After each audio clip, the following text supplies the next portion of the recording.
Bologna rather than taking him to the medical centre at the circuit. So obviously this incident is a serious one, and the judgment by Professor Watkins and the medical team here at the San Marino circuit is that is the best steps to take. And again, looking into the Williams pits, it's always a very difficult moment for a team when they've had an incident like this on and around the circuit. So the team working away, and very quickly he'll be transferred into the ambulance that's waiting, then taken to the helicopter and taken to the safety of Bologna to the hospital there.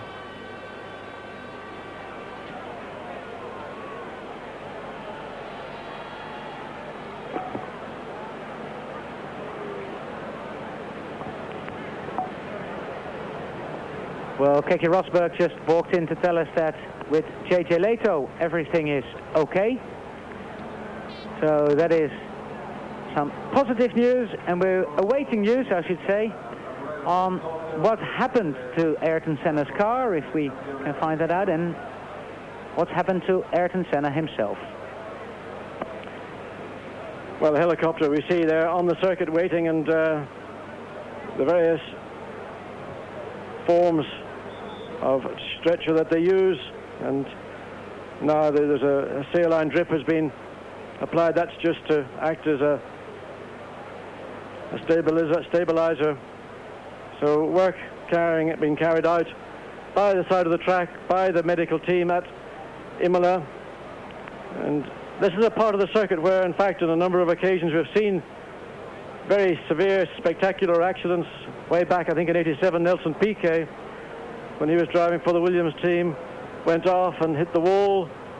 Gerhard Berger did it, Michele Alboreto did it.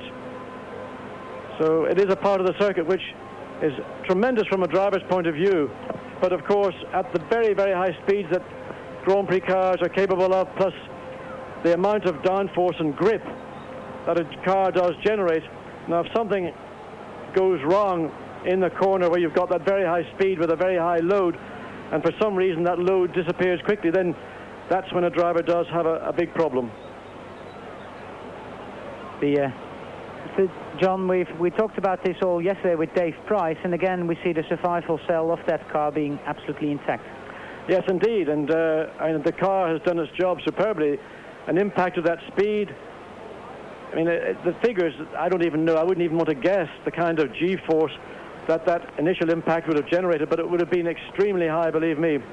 But of course, the part of a driver that appears to become much, much more vulnerable, and has certainly been the case this year, is the area around the neck, and that's the area I'm sure that everybody is very concerned about at this present time. Now, Eddie Irvine, you were doing a test with the Jordan team earlier in the season at Manicure, and you went backwards at pretty high speed into a wall. You got a bit of a whiplash, but you didn't have any really severe injury that prevented you from getting back into the car. No, I was very lucky because I'm quite tall, so it was my back was the whole way along the back of the monocoque, and my head was actually touching the monocoque, so there was no way of whiplash or anything like that. But some of the guys, they aren't quite as tall, and they sit a bit further forward in the car, so when the car goes in backwards, it's a big problem for them because they don't really, their head's going to move a bit, and that bit can be quite important. John, this is ridiculous. I mean, how can that LaRousse get out of the pits when there's a red flag? Well, I'm gobsmacked. I think that's the most ridiculous thing I've ever seen at any time in my life, that a Grand Prix car is allowed, when the course is under a red, everybody is stopped on the pit lane, and Comas and the LaRousse has driven out, and he drove out. We heard him leaving the pits at pretty much full speed, and he came around Tamburello corner. I mean, this is the most bizarre weekend at a Grand Prix I can remember. I mean, that is, I don't want to make any more comment because I'm sure I'll say something that's incorrect. Ayrton Senna, I think, pretty much being transferred straight into the helicopter and then off to hospital in Bologna, where he will be checked over, and all the work that needs to be done on him has to be done. And they've taken his overalls off, and they're trying to probably be as careful as they can. John, even if they in the slightest possible way suspect any neck damage, they are oh so careful with you, aren't they? Yes, indeed. It's a very vulnerable part of the human body, and of course, in just withdrawing a driver from the cockpit of a car, that in itself has got to be done extremely carefully. And it often is the case where when in an incident and when marshals arrive in their desire to help a driver as quickly as possible, in fact, it's better not to do anything until the specialists arrive. The simple task of removing a helmet in itself is not necessarily a simple task. Of course, all the marshals are equipped with knives to cut through the strap that retains the helmet, but it is something that needs to be done with great knowledge and care to ensure that if there is an injury to the spine or to the neck, that there isn't any residual injury in addition.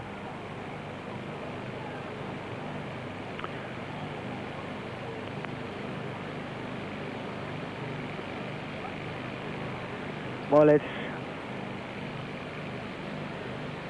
if we look at the right front corner, John, is completely taken off the car. I